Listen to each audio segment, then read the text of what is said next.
Ouais, bonjour tout le monde. Du coup, je voulais faire un petit tuto, je sais pas si on peut appeler ça un tuto, sur en gros les calculs pour dimensionner son installation photovoltaïque là. Mais c'est pas que photovoltaïque, c'est l'ensemble. J'ai marqué photovoltaïque, mais c'est du coup l'ensemble avec la batterie, voilà, on peut tout faire. Et donc j'ai trouvé des outils qui sont sympas et je voulais vous en faire part et expliquer un petit peu comment ils marchent. Alors j'ai pas la prétention de tout savoir, loin de là. Tout sera critiquable et voilà, donc je dis des choses, il n'y a que moi qui en suis sûr. Après, si vous n'en êtes pas sûr, voilà, il faudra chercher, voilà, mais normalement je vais essayer de dire les choses les plus justes possibles. Alors, du coup je vais dérouler un petit peu là ce que je vous ai écrit là, ce que vous voyez à l'écran. Donc du coup dans un premier temps, bon pour tout ça, ben, ce qu'il faut, il y a des prérequis, il y a des choses à savoir. Donc à savoir avant de commencer, ben, il faut savoir en gros détermine son autonomie. Alors son autonomie, ça veut dire, comme je l'ai écrit, sans aucune source de recharge. Donc en gros, c'est j'ai pas de soleil, j'ai pas de groupe électrogène, j'ai pas non plus d'alternateur pour le camion ou pour le bus. Donc voilà, donc savoir combien de temps on veut tenir avec toute la consommation que l'on souhaite tenir pendant un jour, 2 jours, 3 jours. Donc vous imaginez bien que forcément si on veut tenir 8 jours sans aucune recharge, il faudra une batterie énormissime. Donc voilà, après l'attention aussi de son parc de servitude. Alors, le parc de servitude, c'est tout ce qu'on a dans la cellule. Donc, à savoir si on veut être sur du 12 volts, comme les VL, 24 volts sur les poids lourds, ou si on veut minimiser les sections de câbles et tout, partir sur du 48 volts. Parce qu'il faut savoir que, à puissance équivalente, plus on est bas en tension, plus on aura du courant à passer. Et donc, qui dit courant dit forcément des sections de câbles plus importantes. Donc moi, vous verrez dans mon cas, dans ce que je déroule plus loin, je pars sur du 24 volts. J'expliquerai pourquoi. C'est justement pour utiliser en fait la recharge de l'alternateur et aussi pour que notre installation puisse recharger aussi la batterie du camion ou du bus. Chose importante aussi, c'est la surface disponible pour la pose des panneaux, parce que c'est sûr que si on fait un scénario où il faut j'en sais rien moi, il faut 10 panneaux et on n'a pas la place, bon mais ça servira à rien, donc il faudra faire en conséquence. La liste des appareils utilisés et la durée d'utilisation journalière. Donc ça c'est hyper important, c'est le plus important en fait, c'est de savoir faire une liste de tout ce qu'on va utiliser. J'y reviens après, vous verrez avec le logiciel. Et après, éventuellement, si on a déjà approvisionné du matériel, des panneaux photovoltaïques, si on a déjà éventuellement l'onduleur, le multiplus, ouais, je parle multiplus parce que moi je pars sur du Victron, donc je vais quasiment parler que de matériel Victron. Donc voilà, donc les panneaux, comme je l'ai dit, les batteries si on les a déjà, donc ça, voilà, avoir quelques caractéristiques. Après, ce que je vous conseille vraiment, c'est de regarder tous les tutos sur YouTube de Carapace. Il a même fait carrément une playlist solaire. Franchement, c'est top. Ce qu'il a fait, c'est vraiment top. Il y a, je crois, 9 ou 10 vidéos. Donc, vous allez sur YouTube, vous tapez Carapace, playlist solaire, vous allez les trouver. Franchement, ça vaut le coup. Les premiers sont très courts. Il a fait exprès de les faire très courts. Tout ça, c'est vachement bien. Et notamment sur la partie batterie, technologie des batteries, je trouve que c'est vraiment bien. Les différentes technos de batterie, plomb calcium, plomb carbone, lithium, tout ça. Donc voilà. Donc tout ça, c'est hyper important à le voir. Prenez le temps d'aller le regarder. Et après, ce que je vais commencer par vous montrer, c'est l'outil de calcul. Alors, c'est un logiciel, c'est pas un logiciel, c'est quelque chose qui se trouve sur Internet, qui est, je pense, à la base peut-être américain, voilà, et qui a été traduit. Donc, c'est des gens qui font ça de manière désintéressée. Et c'est un truc qui est super bien fait. Donc, du coup, je vais vous l'ouvrir. Enfin, je l'ai déjà ouvert. Je vais vous montrer à quoi ça ressemble.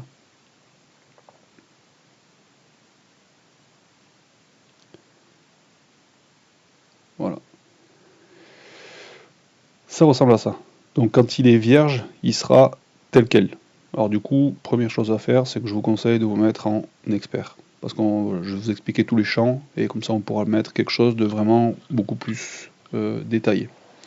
Bon, le premier truc à faire, c'est quoi? C'est l'interface de ces besoins journaliers. Donc en gros, c'est faire une étude de combien on va avoir besoin, quel conso on va avoir, conso en électrique qu'on va avoir par jour. Donc ça c'est vachement bien parce qu'en gros ici vous avez l'interface de calcul. Il y a une petite page qui permet de le faire. Grosso modo, quand on le fait, hop, je l'ouvre ici, ça ressemble à ça. Alors moi je l'ai pré-rempli, je vais vous expliquer. Je l'ai pré-rempli avec grosso modo mes besoins. Donc du coup, on spécifie tout ce qu'on va alimenter après l'onduleur. Donc on met les puissances, ça c'est les puissances qu'on peut avoir sur la plaque signalétique. Et après ici, il va y avoir une consommation associée. Donc je vais prendre l'exemple justement du réfrigérateur. Un réfrigérateur, il a une plaque signalétique, c'est dans le bac à légumes. On sort le bac à légumes, on regarde la puissance qui est marquée, 125 watts, 150 watts, les gros 200 watts, voilà. Mais il faut savoir qu'un frigo, il ne va pas produire toute la journée. Le compresseur va se mettre en service que selon les cycles du thermostat. Donc du coup, on peut mettre 125 watts, parce que quand il va démarrer, il va consommer 125 watts, mais il va le consommer pendant peu de temps. Un réfrigérateur en classe D, grosso modo, moi j'estime que sa consommation quotidienne, ça sera 1000 Wh par jour. Donc en gros, il aura consommé 1000 Wh pendant toute une journée. Alors c'est une estimation, parce que pour l'instant, j'ai pas fait de mesure. De toute façon, c'est simple, j'ai pas de réfrigérateur en classe D. Celui que j'ai à la maison, c'est un classe E, et donc c'est vraiment pas un réfrigérateur que je mettrai dans le camion. C'est hyper important parce que vous vous rendrez compte qu'en fait, sur toute la somme de tout ce que j'ai mis, c'est le poste qui va consommer le plus. Donc ça, c'est hyper important. Donc si vous pouvez avoir un classe A ou un classe B, c'est encore mieux. Mais bon, attention sur les prix là. Là, on part sur des prix qui sont très très très importants. Si vous avez les moyens, prenez ça. Faites gaffe aussi aux consommations qui sont données par les constructeurs parce que c'est franchement très très très sous-dimensionné. C'est à se demander. Bon, en gros, je pense qu'ils les ouvrent quand ils font les tests, ils les ouvrent pas. Je pense qu'ils sont dans des chambres froides, enfin bon, c'est complètement aberrant, voilà. Mais moi, ce que je vous dis là, le 1000 watts, c'est vraiment plus proche de la réalité pour un réfrigérateur de classe D. Qu'est-ce que j'ai mis? J'ai mis des ampoules LED là, alors moi c'est des rubans de LED, c'est des rubans de LED qui font 11 watts au mètre. Donc c'est pour ça que j'ai mis 2 mètres de 22 watts et j'en ai mis du coup 3 allumés pendant 3 heures. Du coup j'ai coché ici le calcul automatique, donc en fait qu'est-ce qu'il fait tout simplement?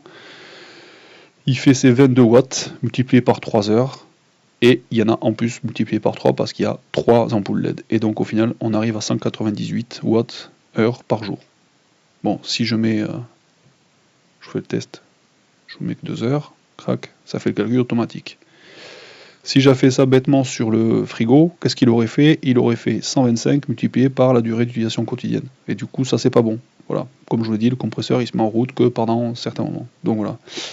Donc ça sera adapté selon vos besoins, donc ordinateur portable, 90 watts, 1h30, c'est pareil, là l'ordinateur portable, il faut que je fasse des essais, parce que je pense pas que ça consomme 90 watts pendant 1h30. Quand la batterie est à plat, peut-être, mais voilà, j'ai un peu de doute. Le multiplus, parce qu'il faut savoir qu'un multiplus, ça consomme, donc voilà, donc là j'ai mis 2 watts pendant 24 heures, et grosso modo c'est ça. Box 4G, là j'ai mis un peu au pif, 8 watts, pendant pareil 24 heures, donc ça fait 192, donc ça consomme terrible quoi. Ça consomme. Alors je pense qu'il vaut mieux l'éterne quand on n'est pas là. Lave-linge sans chauffage, donc en gros avec le cycle froid et on l'alimente en eau chaude.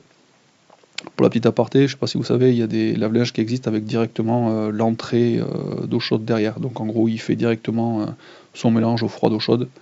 Et donc ça c'est top. Voilà, ça c'est top. Et du coup j'ai mis 300 watts 30 minutes. 300 watts, c'est il le met automatiquement parce qu'en fait je l'ai pas dit, mais ici il y a une petite base en fait où en gros on peut choisir là-dedans et ça vous met directement les lignes. Alors il y en a quelques-uns qui correspondent, d'autres ne correspondent pas, donc voilà. Donc ça, bon, celui-là je l'ai pris dans la liste.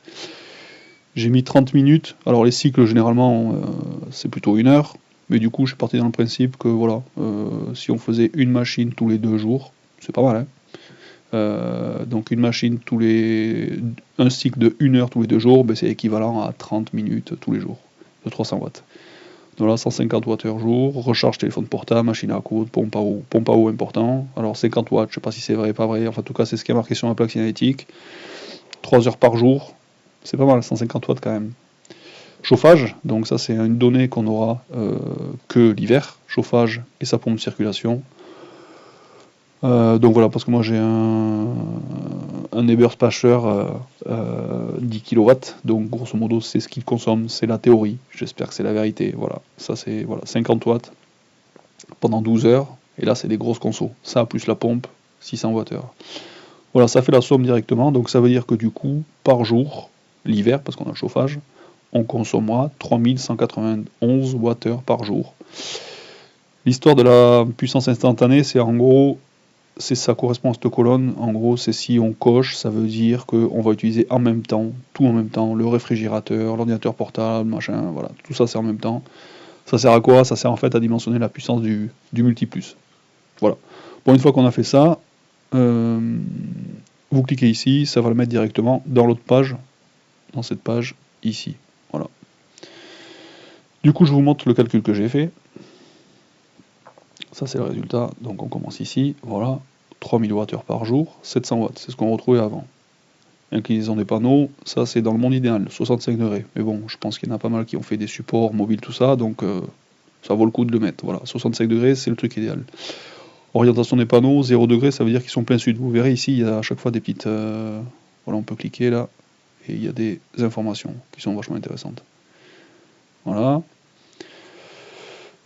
L'autonomie souhaitée, est-ce que c'est pour vivre à l'année ou est-ce que c'est juste saisonnier ou partiel? Voilà. Le mode de panneau, alors là vous pouvez spécifier automatique. Si vous avez des idées, si vous avez déjà vos panneaux, vous pouvez le mettre. Il y a une bonne base quand même. Donc là vous mettez voilà, son automatique, si vous voulez vraiment voir, si vous n'avez aucun matériel, soit voilà, vous mettez le matériel que vous avez.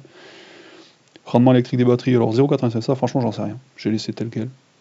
Rendement électrique du reste de l'installation, régulateur de charge, donc c'est le MPPT, ça c'est le vrai chiffre qui est donné par Victron, 0,92, 92%. Le parc de batterie, alors, ça c'est le fameux jour d'autonomie, 1 jour ou 2 jours, 3 jours. J'ai mis 1 jour, parce qu'en fait, je pars du principe que on aura toujours un peu de photovoltaïque, et on aura aussi éventuellement toujours un petit peu de éventuellement on peut démarrer un groupe électrogène, on peut démarrer le moteur pour recharger, voilà. Donc j'ai mis 1 jour, ça veut dire que pendant 1 jour, j'ai pas de source de soleil, et ma batterie va tenir 1 jour. La tension finale du parc de batterie servitude, 24 volts, donc ça si vous ne mettez pas en mode avancé, vous l'aurez pas. Donc c'est pour ça qu'il faut mettre le mode avancé pour mettre ça. Degré de décharge limite, alors ça, et du coup, c'est quelque chose que vous aurez compris en regardant les tutos de Carapace, tutos solaires sur la partie batterie, c'est en fait, selon la techno de batterie que vous avez, on va pouvoir décharger plus ou moins sa batterie. Bon, moi j'ai du nickel, du plomb calcium, donc la batterie est la plus basique. Donc moi je pars sur 35%. Vous aurez vu dans ce que dit Carapace que si vous partez sur du plomb carbone, on pourra descendre à 50%. Ceux qui sont au lithium pourront descendre à 100%. Forcément, ça change tout. C'est-à-dire qu'en gros, moi par rapport à la puissance de ma batterie, si je fais la tension multipliée par sa capacité, j'ai une puissance, mais je n'ai droit qu'à 35% de ce résultat. Alors que ceux qui sont en lithium auront droit à 100% de ce résultat. Donc voilà, donc ça c'est important, ça sera selon votre type de batterie. Modèle de batterie, si vous l'avez déjà, c'est pareil, vous pouvez la spécifier. Voilà, vous faites personnaliser, et vous marquez la capacité et les tensions. Donc ça correspond à la batterie que j'ai moi. Voilà, mais là on va mettre en automatique pour vous montrer. La technologie de batterie, donc là il y a tout, AGM, GEL, OPZ, lithium, donc là c'est pareil. Vous mettez en auto, vous mettez la techno que vous vouliez, enfin, ça c'est vous qui voyez. Donc je mets AGM. Capacité de courant de charge max, donc là je suis un peu gourmand parce que 20% en AGM c'est pas bon, c'est plutôt 10%. Ça accepte 20 mais c'est plus mieux, voilà, sur l'AGM il vaut mieux partir sur les 10%. Et le courant de décharge max, c'est qu'en gros elle fait 270 ampères et vous n'allez tirer que 20% de sa capacité. Voilà, dans l'idée c'est ça. Donc ça fait 54 ampères, voilà. Ça sera vraiment le max. Vous ne ferez pas tout le temps, parce que forcément si vous tirez beaucoup, bon, mais là sa capacité de 270 ampères ou la capacité qui va calculer ne sera pas bonne. Régulateur de charge, donc le fameux régulateur solaire MPPT, donc ça vous mettez en automatique, soit vous l'avez déjà, pareil, il y a toute une batterie là-dedans, donc vous choisissez. Marge de sécurité pour le courant de court-circuit et la tension quand on est en circuit ouvert, 10-20%, c'est ce qu'il faut mettre de base, vous le laissez, ça c'est bien. Câblage, donc là vous mettez les distances, donc attention, là c'est bien précisé, toutes les abacs normalement elles sont en aller-retour, ben là c'est bien écrit, c'est aller simple, donc vous marquez la distance entre votre panneau et le régulateur, ce que vous estimez, et pareil entre le régulateur et les batteries, voilà, donc là c'est le truc qui est assez important, et après, ici il faudra mettre ici 2,5%, parce que lui vous programmera 1%, mais 2,5 c'est bien. Voilà, 2,5 vous mettez là, la résistivité vous la laissez, et le ratio pour ce premier chauffant de câble, vous laissez 6 ampères par millimètre carré. Et après du coup vous lancez le calcul. Alors il y aura un panneau qui va s'afficher, savoir si vous soutenez, voilà, ce genre de choses, ce site. Voilà, vous faites comme vous voulez. Je pense que ça vaut le coup, parce que franchement vous allez voir, c'est quand même pas mal. C'est bien une plateforme collaborative, comme ils le disent. Donc voilà, donc du coup ça a calculé, avec ce que j'avais rentré, ça m'a proposé du coup 4 panneaux monocristallins de 400 watts, ce qui pousse la capacité à 1600 watts. Vous avez à chaque fois, ce qui est intéressant, vous pouvez cliquer et ça vous explique grosso modo comment est fait le calcul. Voilà. On voit bien que du coup l'été on sera en surcapacité, forcément, parce que du coup on fait 1600 watts heure. Donc là forcément, ben voilà, donc on sera en surcapacité. Ici, du coup, voilà, il est parti. Ah, je l'ai pas marqué, j'ai pas montré. Il faut choisir aussi l'endroit géographique où on se situe. Voilà, donc j'ai mis ça. Forcément, si je suis dans le nord de la France ou si je suis en Suède, les résultats seront pas les mêmes. Donc il faut faire peut-être plusieurs scénarios pour arriver à trouver quelque chose qui va bien, quoi. Donc là, donc tout ça pour dire que vous avez à chaque fois le détail de pourquoi il vous propose ça. Pareil pour la batterie, 417 ampères-heure en 24 volts.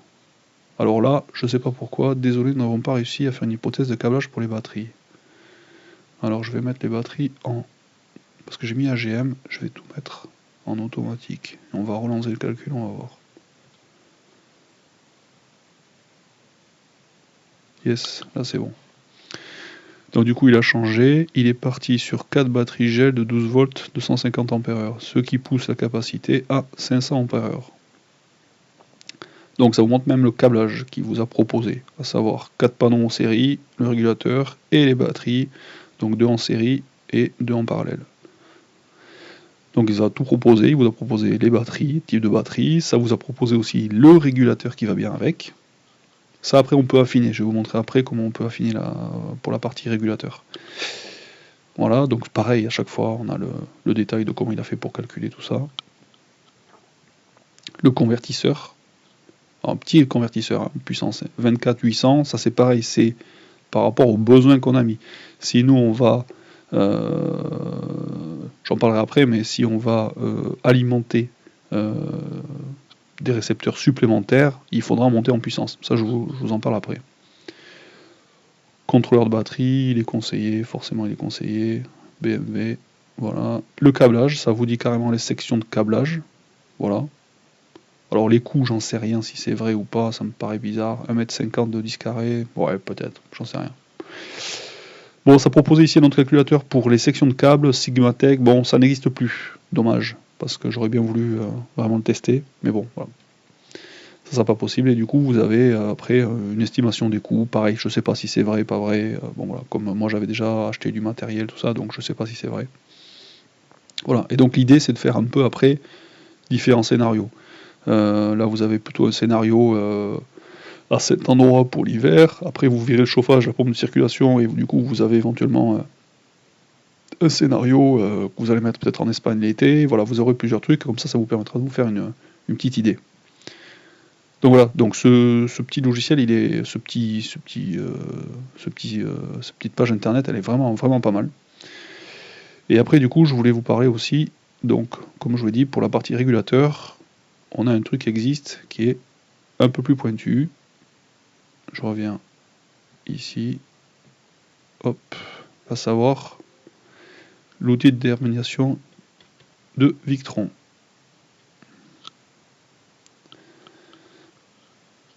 Voilà, ça s'ouvre. Donc là, par contre, il faut qu'on sache exactement ce qu'on a comme panneau. C'est l'idéal, en fait. Donc là, vous avez sinon dans la liste directement les panneaux de chez Victron. Bon, mais moi j'ai pas acheté les panneaux de chez Victron, donc je suis ici. autre panneau custom. Donc moi j'ai acheté des panneaux Longisolar, ils sont ici. Voilà. Donc on va rentrer en fait dans le MPPT Calculator les caractéristiques qu'on a ici. Donc 410 watts. Vous vous rappelez qu'il a proposé 4 panneaux, donc on peut essayer de mettre, soit on met les 4 en série, soit on met 2 en série en 2 parallèles. L'idée de toute façon c'est d'avoir la même puissance, donc ça voilà, donc on va voir les deux scénarios. Alors la tension en circuit ouvert, pareil, ça c'est des choses que vous allez retrouver partout ici. Alors c'est bien, les appellations sont censées être les mêmes. Alors VOC, UOC c'est la même chose, 37-25. Hop, je m'y perds.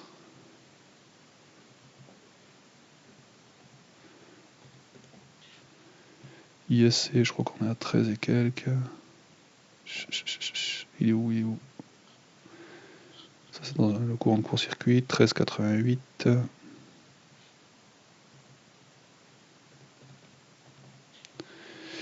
VMPP, IMPP, VMPP, IMPP. Alors, 31,25, 13,12.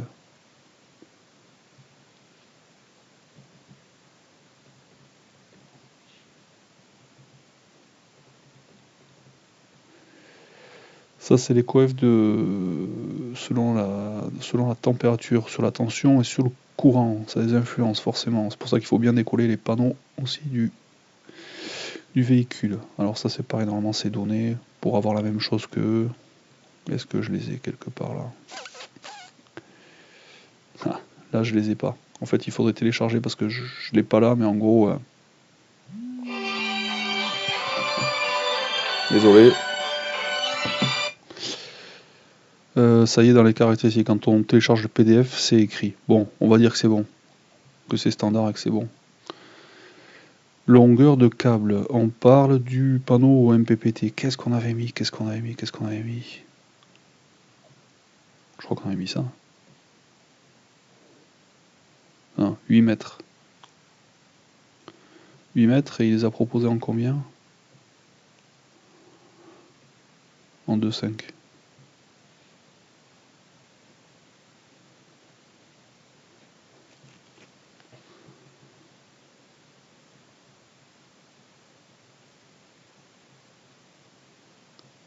Voilà, on y est.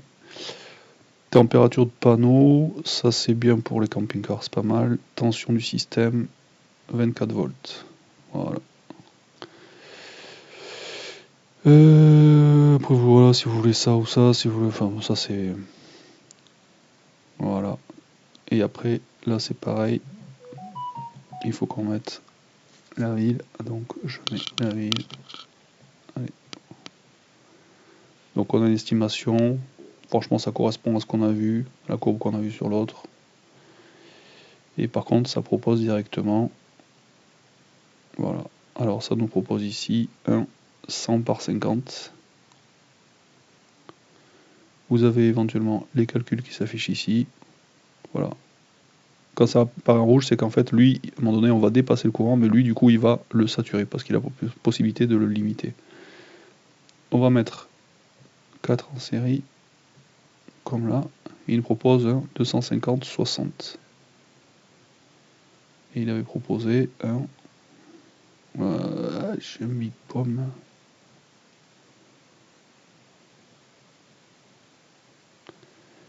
250-65. Donc voilà. Donc du coup, il avait proposé...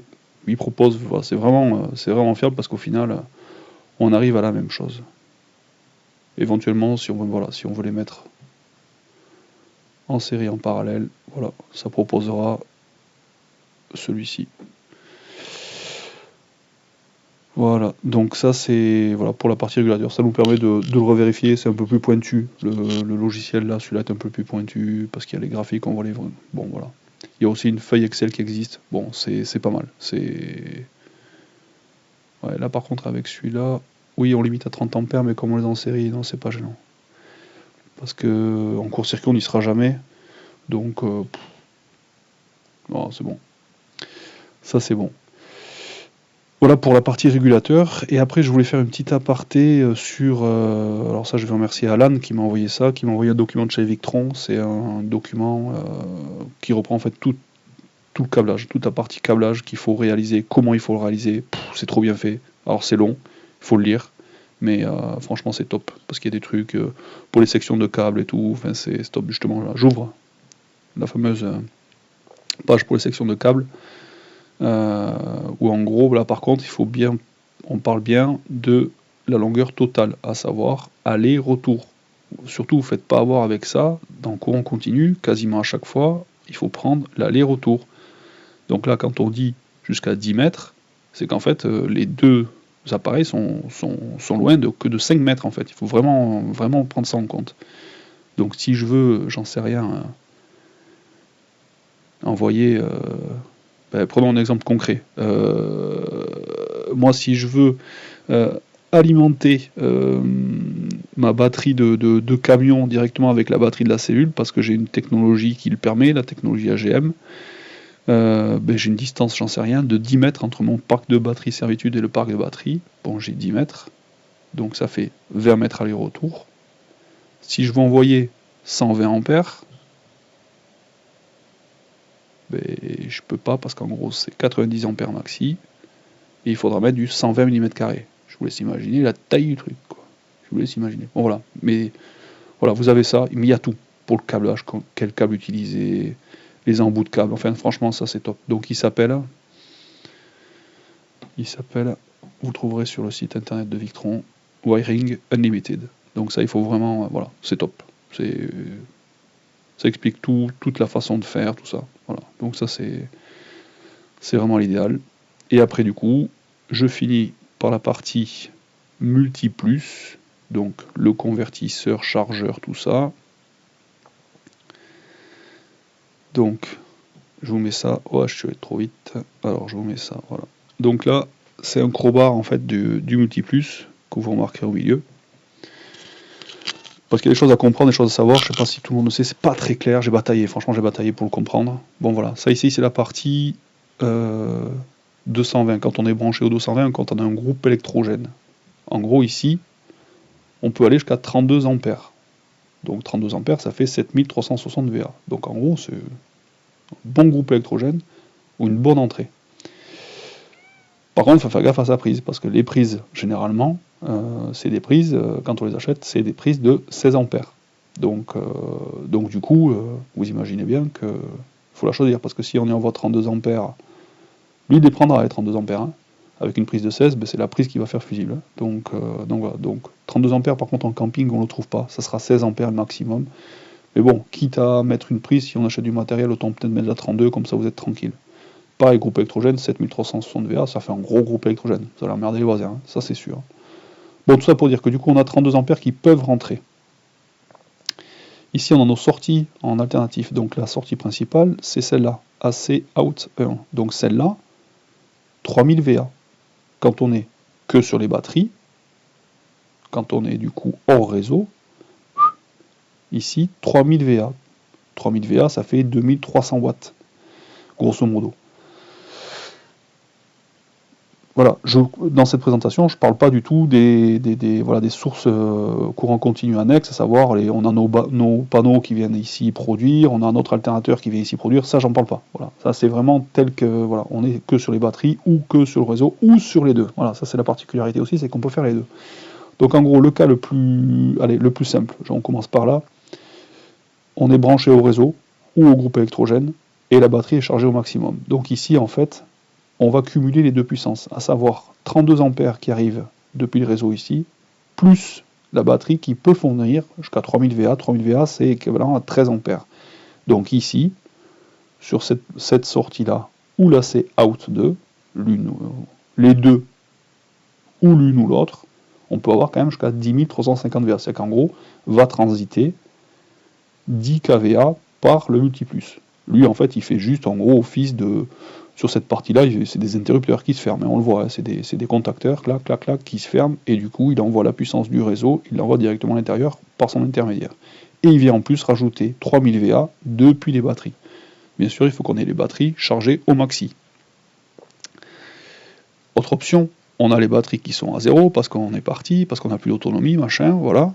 Et que, par contre, on a besoin vraiment de beaucoup de puissance. Donc en gros, ici, on est au taquet. On a nos 7360 et du coup, ben, il va fournir 7360 et on n'aura rien qui vient de la batterie. Bon, le problème, c'est que du coup, on ne recharge pas non plus la batterie, quoi. Voilà, donc l'idéal, c'est de ne pas tirer trop le temps qu'on recharge la batterie. Et imaginons, voilà, ça c'est le cas le plus, quand on est hors réseau, hors grid, c'est la batterie qui est chargée au maxi, c'est le calcul qu'on a fait juste avant. En gros, notre batterie donnera du coup 13 ampères maxi, 3000 VA. Donc en gros, il n'y a que elle qui fournit, et on fournit dans ce sens, et on fournit que sur l'AC out 1. L'AC out 2, là ce contacteur ne se fermera que si on a une arrivée ici du réseau ou du groupe électrogène. Celle-là ne se fermera pas. Donc par exemple, si on a un cumulus électrique, on le branche là-dessus. Parce que d'aller l'allumer avec la batterie, ça va pas le faire longtemps, quoi. Ça va pas le faire longtemps. Donc le cumulus, on le met ici. J'en sais rien, on peut se mettre des prises à 2-3 endroits où on sait qu'on va y consommer beaucoup, et on la mettra que sur cette sortie-là, AC out 2. Ça ici, c'est pour la prise de terre, parce que voilà, il y a pas mal de monde qui dit ouais, il faut mettre un piquet de terre pour relier le véhicule, machin. Non, faut pas.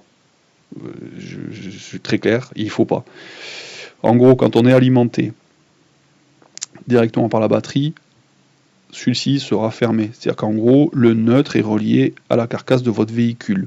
C'est votre véhicule qui est en autonome, il n'y a pas de piquet de terre à mettre, bien au contraire, c'est même beaucoup plus dangereux. S'il y a un défaut, ça sera votre carcasse qui fera du coup la masse. Voilà. Donc voilà. Donc là, ça sera fermé. Par contre, quand on est relié ici au réseau, là, c'est pas bien représenté, mais ici, il y a une prise de terre aussi. Là, quand vous avez votre prise ici, il y a une prise de terre. Ben là, en fait, vous avez du coup la terre qui est donnée par le réseau, la prise sur laquelle vous êtes branché. Donc c'est pareil, c'est la prise qui met à la terre. C'est pas vous qui mettez la terre avec un piquet. Surtout pas. Voilà, donc j'espère avoir été clair. Ça, c'était un truc que j'ai bataillé un petit peu pour comprendre les puissances et tout. Donc voilà, j'espère que j'ai été clair. Et après, je vous montre du coup, moi, le schéma de raccordement que j'envisage. Bon, il n'est pas tout à fait exact. C'est celui-là. Alors, il fait un peu peur quand on le voit comme ça. Mais si on le prend élément par élément, ça va. Bon, le seul truc qui correspond pas à ce que je vais faire, c'est les batteries. Parce que là, c'est des super batteries, lithium et tout. Voilà. Bon, grosso modo, le multiplus, la batterie de démarrage en 24 volts, notre alternateur. Ici, on a le régulateur solaire avec ses panneaux et son disjoncteur entre les panneaux et le régulateur MPPT. Le Citrix ou Cyrix CT, alors ça, on le voit pas toujours. Des fois, on voit un Orion. Alors ça, c'est quoi? Ça, c'est un coupleur séparateur. Pourquoi je mets ça, moi? Parce que le Orion, en fait, il marche que dans un sens. C'est-à-dire qu'en gros, soit l'alternateur peut produire vers nos batteries servitude, soit c'est le multiplus qui vient recharger. C'est pas, en fait, on va pas dans les deux sens. Alors l'avantage, c'est que le Orion, il fait des super cycles, bulk, absorption, floating, voilà, il fait comme le multiplus. Il est aussi intelligent pour la recharge, mais par contre, il va que dans un sens. Et ça, moi, ça me gêne. Donc c'est pour ça que j'ai pris le coupleur séparateur qui, lui, fait pas une charge au optimum, et encore. En gros, d'après ce que j'ai compris, je pense que je me trompe pas, mais voilà, c'est ça, c'est qu'en gros, le multiplus, il va charger ici, et une fois qu'ici, on a une tension qui est élevée, lui le détecte, et en fait, c'est un contacteur, enfin, c'est un relais, clac, il vient se fermer, et du coup, il vient raccorder cette batterie sur l'autre. Chose importante, il faut qu'il y ait une même référence entre les deux batteries, à savoir la carcasse de votre véhicule. Bon, la batterie du démarreur, elle y est, elle est raccordée à la masse. Par contre, le moins de votre batterie servitude, il faudra aussi qu'elle soit raccordée à la masse. Là, c'est raccordé à la masse par ici, par le bus bar là. Voilà, c'est raccordé ici. Donc ça, très, très important. Il faut qu'il y ait la même référence, qui sera ici le moins. Donc on a parlé de ça, on a parlé du multiplus. Là, on a le BMW, lui, qui compte ce qui rentre, ce qui rentre pas dans ce qui sort de la batterie. Il a ici son shunt qui est relié ici. Donc, à chaque fois que j'ai le courant qu'on utilise, il se reboucle et il passe à travers le shunt. Et donc, lui, il compte, positif, négatif, il arrive à compter.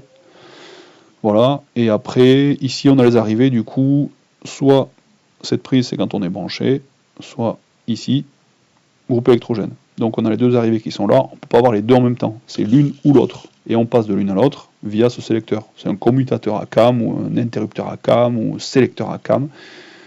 Il faut choisir le bon calibre, les bonnes positions, il y a une position neutre au milieu, puis après à gauche on va soit sur le générateur, soit machin. Ça ces trucs sont pas chers. On trouve ça sur Radiosphere, ça vaut 30-40 euros.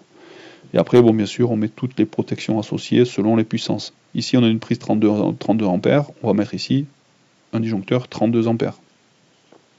Ou si on veut se limiter, on peut toujours mettre la prise 32, ici on met un 16. Bon, c'est un peu con, autant choisir les choses qui vont bien ensemble, quoi. Donc si j'ai une prise 16, je mets un 16, si j'ai un 32, je mets un 32. Groupe électrogène, c'est pareil, on met quelque chose qui est cohérent avec la puissance de notre groupe électrogène. On calcule le courant, la puissance apparente c'est S, c'est égal à U fois I. Donc notre groupe électrogène c'est un 230. Le I on ne le connaît pas, ben en fait pour connaître le I, on fait S, donc 4500 VA, divisé par 230, et on a le courant. J'en sais rien, on tombe sur, allez, 19 ampères, ben on va mettre un 20 ampères. On s'approche le plus possible, quoi. Voilà. Et après ici, sortie ici, on a deux disjoncteurs différentiels. Donc là, on est sur la partie 230 sortie de multiplus. Je fais un peu n'importe quoi, je vais dans tous les sens, mais bon, j'espère que vous y retrouverez. D'où l'intérêt de faire la vidéo.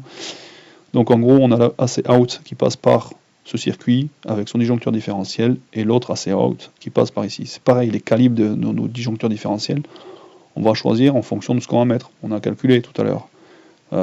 Il y en a un, dans un cas, on peut y sortir 10 000 VA, mais on ne sortira pas 10 000 VA directement sur le 1. Donc on les choisit en cohérence. Je sais pas si on compte 10 000 VA, c'est 10 kW, c'est 10 kVA, c'est énorme. Ça fait 8 000 watts, enfin, là c'est énorme. Donc on choisit en conséquence. Bon voilà. J'espère que j'ai été clair. N'hésitez pas à me reprendre s'il y a des choses que j'ai dit qui sont pas claires, tout ça. N'hésitez pas. Voilà, moi je suis dispo, je peux m'expliquer sur des choses, je peux débattre sur d'autres. Voilà. Écoutez, si ça peut vous aider, si ça peut apporter quelques petites précisions, n'hésitez pas à me le faire savoir. Allez, je vous dis à plus.